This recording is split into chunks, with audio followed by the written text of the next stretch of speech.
The Galactic Council chamber fell silent as Ambassador Emily Chen slammed her datapad onto the crystalline table. The sound echoed through the vast dome, reverberating off walls that had witnessed 10,000 years of diplomatic discourse. Every species represented in the assembly, the insectoid Vraxi, the ethereal Luminae. The massive Kroger turned their various sensory organs toward the human delegation. Unacceptable, Emily said, her voice cutting through the silence like a plasma blade. Absolutely unacceptable. Beside her, Captain Erling Halverson stood with military precision, his jaw set in a hard line. His hand rested near his sidearm, not threateningly, but noticeably. The gesture wasn't lost on the council members who had come to understand human body language.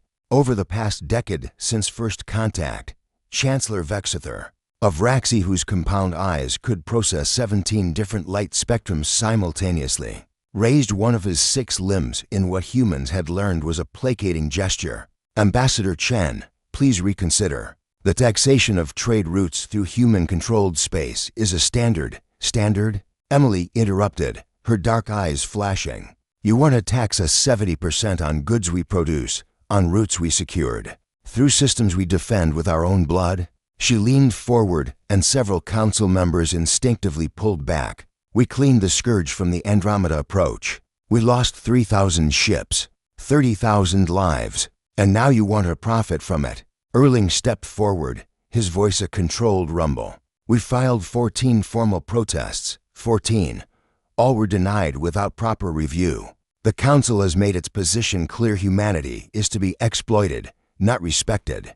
A murmur rippled through the chamber. The Luminae representative, Shiara, flickered with colors that humans had learned indicated distress. The scourge threatened all civilized space. Your contribution, while admirable, was merely. Emily's laugh was sharp and humorless.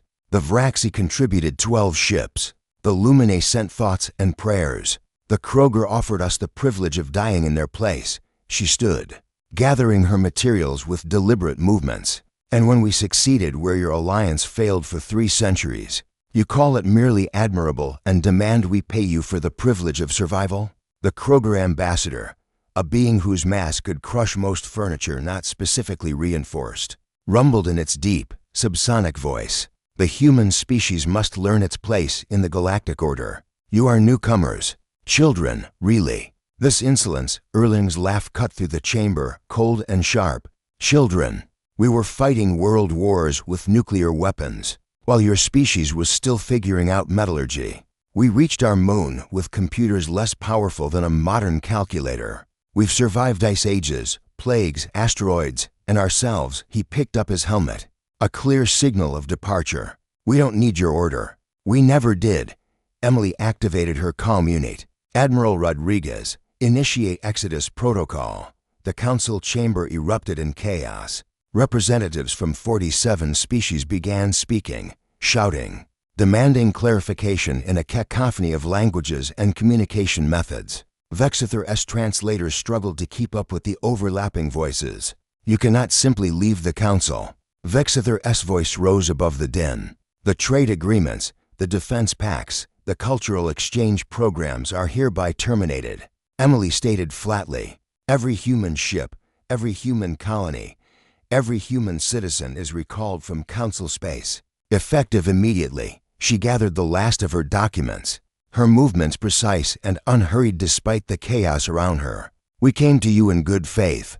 We shared our technology, our culture, our very DNA to help create the cure for the Kroger wasting disease. We asked only for respect and equal treatment. Erling's expression was granite. Instead, you offered us exploitation with a smile. You thought we'd be grateful for the scraps from your table. He turned toward the exit. You were wrong. Shiara flickered desperately, colors shifting through the spectrum. If humanity withdraws, the economic consequences will be catastrophic. The Orion spur will collapse into chaos.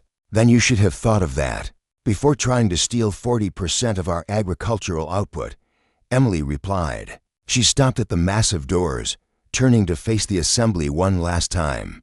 Let me make something clear. We're not leaving because we're weak. We're leaving because we refuse to be anyone's vassal state.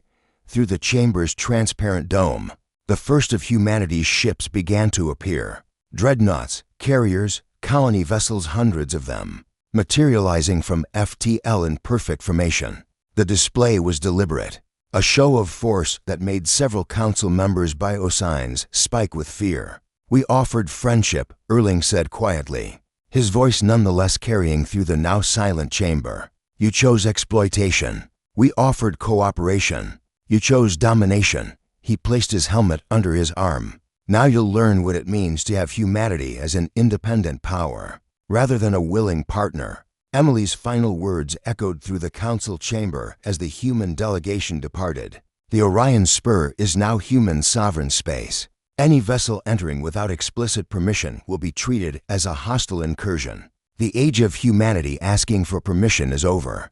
The massive doors sealed behind them with a finality that resonated through every species present. For a long moment, nobody moved. Nobody spoke. They simply stared at the fleet assembling outside, at the demonstration of human industrial might and military precision. Chancellor Vexither finally broke the silence, his voice barely above a whisper. "What have we done?" The Kroger ambassador watched the human ships align into departure formation, their fusion drives igniting in perfect synchronization.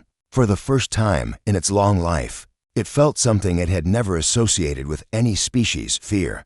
The galaxy had made its choice. Now it would live with the consequences.